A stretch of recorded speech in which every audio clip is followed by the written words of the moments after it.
Good morning students. आज हम topic चालू करेंगे साइक्लिसिटी। ये टॉपिक बहुत ही ज़्यादा इंपॉर्टेंट है फिलहाल मैथ्स ओलंपियाड्स के लिए। जो हमारे 8 to 10 में जितने भी मैथ्स ओलंपियाड होते हैं वहाँ हर जगह ये टॉपिक इस्तेमाल होता है और वहाँ पे इसकी ज़रूरत पड़ती है। तो साइक्लिसिटी है क्या एक्चुअल में, और इसका नाम साइक्लिसिटी क्यों पड़ा और इसकी क्या ज़रूरत है, आइए हम देखते हैं। तो टॉपिक का नाम हम डालते हैं यहाँ पे साइक्लिसिटी। ओके, तो जिस तरीके से हम देख रहे हैं नाम से हमें समझ आ रहा है कि कोई चीज़ तो है जो बार बार रिपीट होने वाली है। साइक्लिसिटी का मतलब यही होता है। तो इसका बेसिकली यूज कब होता है? इसका बेसिकली यूज ऐसे होता है कि अगर कोई नंबर गिवन है पावर्स में, ठीक है ना, और उसका हमें यूनिट डिजिट फाइंड करना है। अभी क्लियर नहीं हो रहा होगा, चलिए एक एग्जांपल ले लेता हूं मैं कि अगर हमारा एक क्वेश्चन होता फाइंड, अगर मैं क्वेश्चन की बात करता हूं कुछ इस तरीके से आता है कि find the last digit of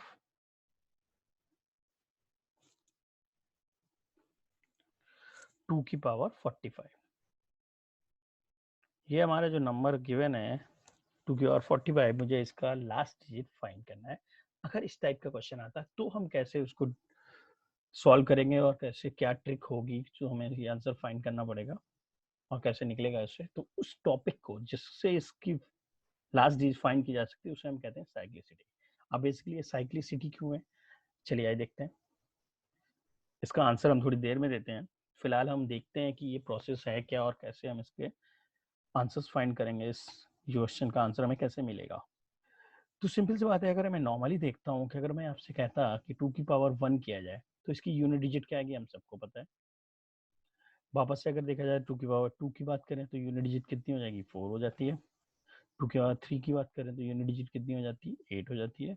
और 2 की पावर 4 की बात करें तो वापस से यूनिट डिजिट हमारी कितनी हो जाती है यहाँ पे, 16। लेकिन जैसे ही 2 की पावर 5 आप करोगे और आप देखोगे इसकी यूनिट डिजिट में अगर नंबर्स की बात करें तो 2, देखो 2 की पावर 1 की यूनिट डिजिट 2 ही है, 2 की पावर 2 की यूनिट डिजिट 4 आती है, 2 की पावर 3 की यूनिट डिजिट 8 है, 2 की पावर 4 की डिजिट यूनिट डिजिट 6 है।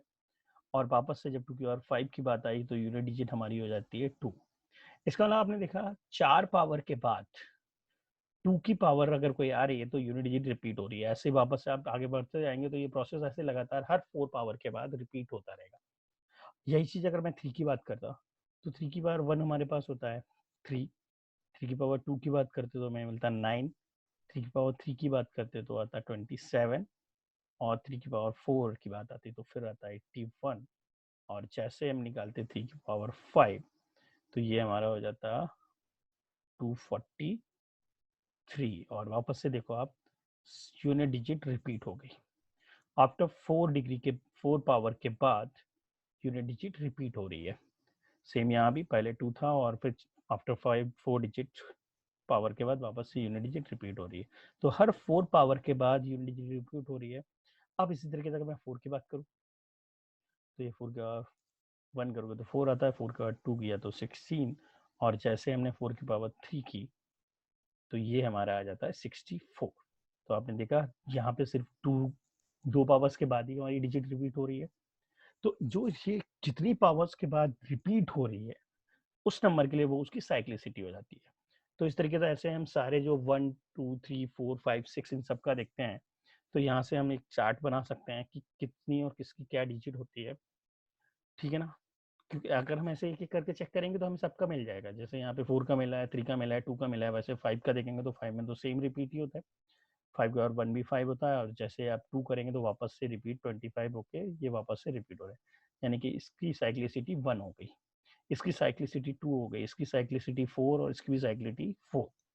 तो इस तरीके से हमारे पास एक चार्ट बनता है, हम बना देते हैं यहाँ पे कुछ इस तरीके से जिससे हमें सारे नंबर्स की साइक्लिसिटी मिल जाएगी। तो इस तरीके से हम एक चार्ट को मुझे याद रखना है, सिंपल।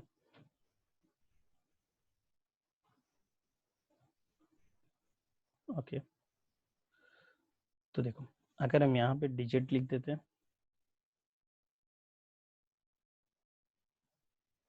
और यहाँ पे उसकी साइक्लिसिटी लिख देते हैं तो ये देखते हैं क्या होती है।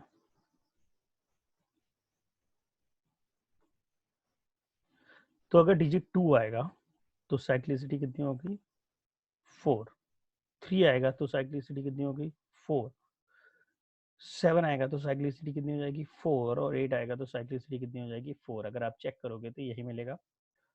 फिर 4 और 9 जो हमारे 0 से लेकर 9 तक के दो नंबर्स ही हैं ऐसे जो परफेक्ट स्क्वायर है, इनकी साइक्लिसिटी कितनी हो जाएगी 2। और बचे हुए जितने भी नंबर्स हैं हमारे पास 0 1, सॉरी 2 तो ऑलरेडी लिख चुके हैं वहां पे, तो यहाँ 2 नहीं होगा, सॉरी 5 रहेगा।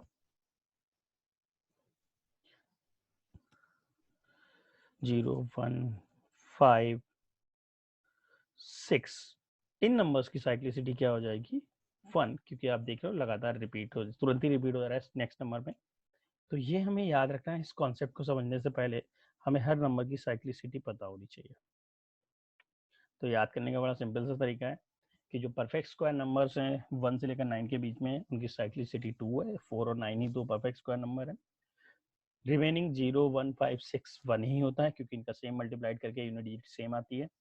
और रिमेनिंग जो बचे हुए हैं 2 3 7 8, वो हमारी साइक्लिसिटी 4 हो जाती है। और आप अगर ध्यान से देखोगे तो मुझे ये बात पता है कि 2 3 7 8 वो नंबर्स होते हैं जो किसी भी नंबर्स के स्क्वायर की यूनिट डिजिट नहीं होते। तो आप वहां से भी देख सकते हो कि इनकी साइक्लिसिटी 4 है। तो ये हमें याद रखना है। ओके, तो चलिए अब आगे देखते हैं इसके हेल्प से हम कैसे इसका आंसर फाइंड करते हैं।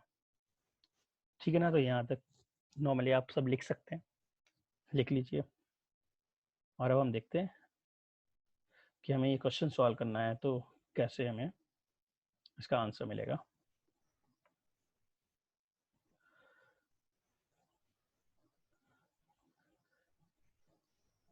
तो अगर ये क्वेश्चन जैसे दिया है तो अब देखिए साइक्लिसिटी की हेल्प से हम कैसे कोई क्वेश्चन सॉल्व करते हैं। तो अगर इस क्वेश्चन के सोल्यूशन चाहिए हमें, तो जो भी पावर है उस पर फोकस करना है हमें, क्योंकि हमको पता है कि 4 पावर के पास 2 की यूनिट डिजिट वापस से रिपीट हो जाती है। तो हमारा ट्रिक क्या है यहाँ पे कि जो भी पावर है उसको आप डिवाइड करोगे 4 से। तो 45 डिवाइडेड बाई 4, और फाइंड करोगे आप रिमाइंडर। फाइंड करेंगे हम यहाँ पे क्या, रिमाइंडर फाइंड करेंगे। तो 44, तो जहाँ पे जब हम डिवाइड करें तो हमें रिमाइंडर कितना हो जाएगा, इट गिव्स द रिमाइंडर। अगर इसे हम सॉल्व करते हैं तो हमारे पास ये रिमाइंडर आ जाएगा 1, ऑब्वियसली, क्योंकि 44 को देखा जाए तो हमारा 44/4 11 हो जाता है। अगर 11 आएगा और एक 1 कैरी बचेगा, तो 11 इंटू 4 44 होता है, और 1 कैरी हो जाए, यानी कि रिमाइंडर हमारा यहाँ पे 4 आएगा। अब ट्रिक क्या है, जब आपने पावर को उसकी साइक्लिसिटी से डिवाइड किया, जिस नंबर की जो पावर है उसकी साइक्लिसिटी से डिवाइड किया, तो हमारे पास रिमाइंडर जो भी आया उसको हम क्या करेंगे, जो भी पावर थी उसकी जगह हम रिप्लेस कर देंगे। तो इस तरीके से अभी जो लिखा था 2 की पावर 45, क्योंकि ये सिर्फ काम क्या हो रहा है, हमें क्या फाइंड करना है, सिर्फ यूनिट डिजिट फाइंड करनी है, लास्ट डिजिट फाइंड करनी है। तो इसमें ये नहीं फर्क पड़ेगा कि नंबर क्या लेना देना, मुझे नंबर से कोई फर्क ही नहीं पड़ रहा है, यहाँ पे सिर्फ फोकस है कि लास्ट डिजिट क्या हो सकती है। तो हम क्या करने वाले हैं कि जो पावर है उसकी जगह रिप्लेस कर देंगे उसके रिमाइंडर को, जो 4 से डिवाइड करने पे आया, 4 यानी कि उसकी साइक्लिक से डिवाइड करने पे आया, और अब निकाल लेंगे यूनिट डिजिट, तो ये आ गया 2। इसका मतलब 2 की पावर 45 को जब हम डिवाइड करेंगे तो इसका जो लास्ट डिजिट आएगा वो क्या आएगा, 2 ही रहेगा। ये हमारा ट्रिक है, और इस पूरे प्रोसेस को हम कहते हैं साइक्लिसिटी। ठीक है ना बात, तो सिंपल है, क्या फिर से समझ लो, जो भी नंबर की पावर होगी उसको मुझे उसकी साइक्लिसिटी से डिवाइड करना है, उसके बाद जो रिमाइंडर आएगा उसको उसकी पावर की जगह रिप्लेस कर दोगे आप, पावर की जगह रिप्लेस करोगे, और उसके बाद जो यूनिट डिजिट आएगा उस नंबर का, वही हमारा आंसर हो जाएगा। कुछ क्वेश्चन और देख लेते हैं। अगर कोई आपसे कह देता कि फाइंड द लास्ट डिजिट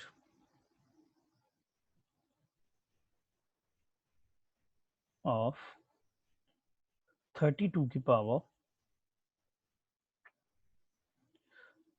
89 और इसकी यूनिट डिजिट क्या होगी। अब आप सोचोगे यार यहाँ तो 32 और बड़ा नंबर हो गया, आपको कोई फर्क नहीं पड़ता यहाँ पे, फोकस आपको सिर्फ क्या करना है, यूनिट डिजिट पे। तो अगर हम यहाँ देखें जो गिवन था उसकी यूनिट डिजिट क्या है 2, और 2 का यानी कि हमें सिर्फ चेक करना है इस चीज को, हमें फर्क नहीं पड़ता यहाँ आगे क्या नंबर लिखा है, क्योंकि यूनिट डिजिट यहीं से मिल जाएगा हमको। तो ये क्वेश्चन बिल्कुल जैसे 32 की पावर 81 लिखा हो या फिर 2 की पावर 89 लिखा हो, एक ही बात है। जो इसका आंसर होगा वही इसका आंसर आएगा। ये हमारा मैथ्स में कॉन्सेप्ट है, क्योंकि इसे multiplied unit digit into unit digit होता है तभी तो आंसर आते हैं। तो इसलिए यूनिट डिजिट के लिए हमें सिर्फ यूनिट डिजिट पे फोकस करना। आगे ये 4 डिजिट 10 डिजिट का ही नंबर क्यों ना होता, पर हमारा काम सिर्फ यूनिट डिजिट को चेक करना है। तो वापस से इसकी पावर क्या है, फिर से साइक्लिसिटी 2 है, 2 की साइक्लिसिटी 4 है, तो हम 89 को 4 से डिवाइड कर देंगे। तो 89 डिवाइड बाई 4 और वापस से हम फाइंड करेंगे रिमाइंडर को, और रिमाइंडर यहाँ वापस से हमारा कितना आ रहा है, 1 आ रहा है। तो ओवरऑल फिर से ये हो जाएगा 32 की पावर 89 को, यानी कि हम इसकी पावर रिप्लेस कर देंगे 1 से, तो यूनिट डिजिट क्या आ गई, वापस से हमें 2 मिल जाएगी।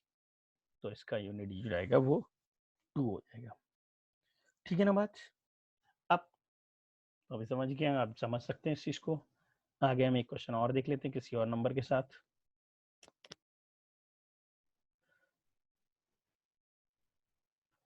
मिनट,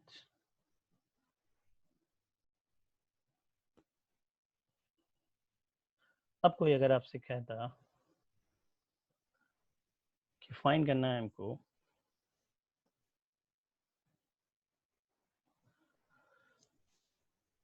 789 की पावर 73, इसकी यूनिट डिजिट क्या होगी? तो फिर से भाई मैंने क्या कहा, आपको पूरे नंबर से कोई मतलब नहीं होना चाहिए, आपको सिर्फ यूनिट डिजिट से मतलब होना चाहिए। यानी कि ये आंसर, जो इसका आंसर आएगा और जो ये क्वेश्चन होता, सेम ही आंसर आता। तो हम यहाँ पे यही मान के सिर्फ इस पे फोकस करने वाले हैं, यूनिट डिजिट पे। तो 9 का 73 का निकालते हैं। अब 9 की साइक्लिसिटी कितनी बताई मैंने, 2 होती है। आप सिंपली यहाँ पे 2 से डिवाइड कर दो 73 को, और रिमाइंडर की बात करो, फिर से आप रिमाइंडर फाइंड करो।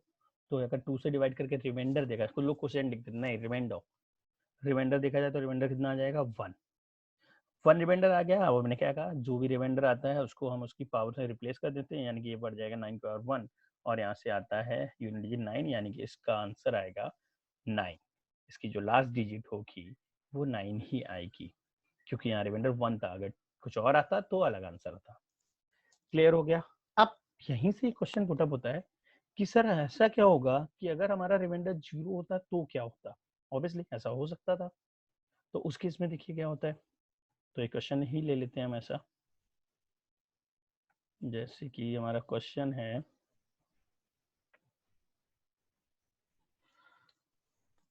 कोई भी क्वेश्चन ले लेते हैं जिसमें हम कोई नई नंबर ले लेते हैं। जैसे मैं कहता 78 की पावर 36, और कहता है इसका हमें यूनिट डिजिट फाइंड करना है। ऑब्वियसली फिर से वही कहानी कि पावर को हमें यूनिट डिजिट से मतलब है, यानी कि 8 की पावर 36, यानी कि 8 की साइक्लिसिटी कितनी है, 4। तो 4 यानी कि 36 को मुझे 4 से डिवाइड करना होगा और रिमाइंडर फाइंड करना है। तो अगर हम वापस से यहाँ रिमाइंडर निकालते हैं तो रिमाइंडर आता है इस केस में 0। अब एक चीज स्पेशल ये नोट है, आप याद कर लो इस बात को, अगर हमारा रिमाइंडर किसी भी हाल में 0 आ रहा है, रिमाइंडर अगर 0 होगा तो पावर रिप्लेस होगी उसकी साइक्लिसिटी से। जो भी इसकी साइक्लिसिटी होगी वो बन जाएगा पावर की जगह पे, यानी कि जो 8 की पावर 36 था वो पावर रिप्लेस होके 8 की पावर 4 हो जाएगा। 4 क्यों? क्योंकि साइक्लिसिटी 4 है। क्यों रिप्लेस हो गया साइक्लिसिटी? क्योंकि रिमाइंडर हमारा 0 आया था। तो इस केस में जो हमारा यूनिट डिजिट आएगा वही इस पूरे नंबर का यूनिट डिजिट होगा। तो अगर हम इसको देखें तो ये कितना हो जाएगा, कोई निकालो जरा। तो इस तरीके से जब इसे सॉल्व करते हैं तो ये आंसर आता है हमारे पास 4096। तो यहाँ से देखा इसकी यूनिट डिजिट क्या आ गई, 6। यानी कि इस पूरे क्वेश्चन की यूनिट डिजिट क्या है, इसका आंसर क्या आ जाएगा, 6। अब कोई जरूरी नहीं आप ये पूरा नंबर निकालो, आप शॉर्ट फॉर्म में भी दे सकते थे। 8 हमें पता है 8 इंटू 8 होता है यूनिट डिजिट 4, और 4 इंटू 8 करते तो आता 2, और 2 इंटू 8 कर देते वापस तो 6। तो आप यहाँ से भी निकाल सकते थे, क्योंकि हमें यहाँ पूरे नंबर से मतलब ही नहीं है, हमें मतलब है सिर्फ यूनिट डिजिट से। तो अगर टाइम लगता है तो हमें जरूरी नहीं कि सारे नंबर्स चाहिए, हमें सिर्फ यूनिट डिजिट पे फोकस करना है। 8 इंटू 8 64 का 4 ले लिया, फिर 4 से वापस 8 से मल्टीप्लाइड किया, 32 का 2 ले लिया, और 2 से वापस से 8 से मल्टीप्लाइड किया, तो 16 का 6 ले लिया और यही हमारा ओवरऑल आंसर दिख भी रहा है। तो ये हमारा शॉर्ट ट्रिक भी है, हम ऐसे भी निकालेंगे सिर्फ यूनिट डिजिट। ये पूरा कॉन्सेप्ट सिर्फ तभी आ रहा है जब इस टाइप का क्वेश्चन है और हमें यूनिट डिजिट फाइंड करना है। तो अभी आपको क्लियर हो गया कि अगर नॉर्मल है, कुछ रिमाइंडर आ रहा है साइक्लिसिटी डिवाइड करने के बाद, तो हम उसकी साइक्लिस जो रिमाइंडर है उससे रिप्लेस कर देते हैं पावर को। अगर रिमाइंडर 0 आएगा तो हम उसको रिप्लेस कर देंगे उसकी साइक्लिसिटी से। ये भी ठीक था। अब क्वेश्चन थोड़े बढ़ते हैं, थोड़े ट्विस्टेड होते हैं। ऑब्वियसली हर एक्सरसाइज का यही हाल होता है, स्टार्टिंग में आसान से रहते हैं और थोड़े चेंज होते रहते हैं। तो अगर अगला क्वेश्चन मेरा कुछ इस तरीके से होता,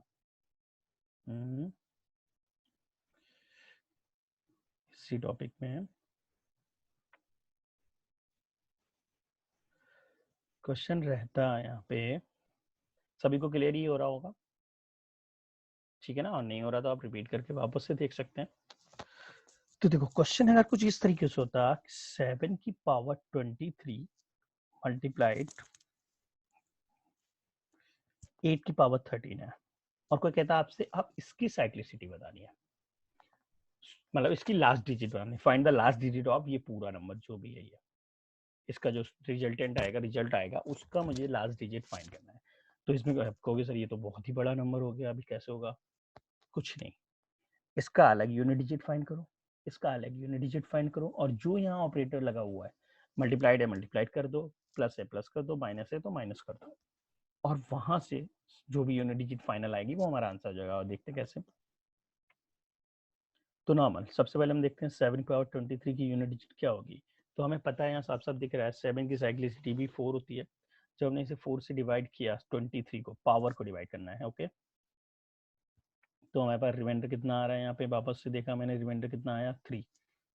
तो हमारी ट्रिक क्या है कि इस 3 को इसकी पावर की जगह पे रिप्लेस कर देते, तो इस तरीके से आ जाएगा 7 की पावर 3। और अगर 7 की पावर 3 का यूनिट डिजिट देखो, 7 इंटू 7 9, और 9 इंटू 7, तो वापस से कितना आ रहा है यहाँ पे, यूनिट डिजिट आ जाएगा इसका 3, ठीक है ना? 7 की पावर 3 जो होता है उसकी यूनिट डिजिट जो होती है वो होता है हमारे पास 3। रीजन है 443 आता है, तो यूनिट डिजिट से मतलब है, यानी कि इस पूरे क्वेश्चन का यूनिट डिजिट हो गया 3। सेम चीज अगर बात करते हैं 8 को 13, वापस से अगर मैंने इसे 4 से डिवाइड किया 13 को, और 4 से क्यों, क्योंकि साइक्लिसिटी 4 है, तो रिमाइंडर हमारे यहाँ पे कितना आ जाता है 1, और हम फाइनली वापस से रिप्लेस कर देंगे पावर की जगह पे रिमाइंडर को, तो ये हो जाएगा 8 आया और यहाँ 3 आया। तो मैंने क्या कहा, आंसर कैसे आएगा, जो इनकी यूनिट डिजिट आई उन्हें आपस में मल्टीप्लाइड करा दो, और इससे आंसर कितना आया 24। हमें 24 से मतलब नहीं, हमें सिर्फ 4 से मतलब है, यानी कि फाइनल आंसर क्या हो जाएगा 4।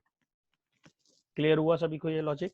बड़ा सिंपल सा था, यानी कि जो ऑपरेटर वहां पे लगा हुआ है वही आप लगा दोगे उनकी यूनिट डिजिट का। यहाँ प्लस लिखा होता तो आप ऐड करते, मल्टीप्लाइड हो रहा है मल्टीप्लाइड का, डिवाइड हो रहा है डिवाइड करते, माइनस होता तो माइनस करते हैं, ठीक है ना बात? तो एक क्वेश्चन और भी देख लेते हैं यहाँ पे इस तरीके का,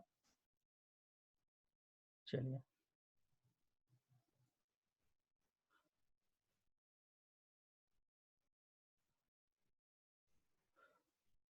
दूसरा क्वेश्चन लेते हैं इसमें।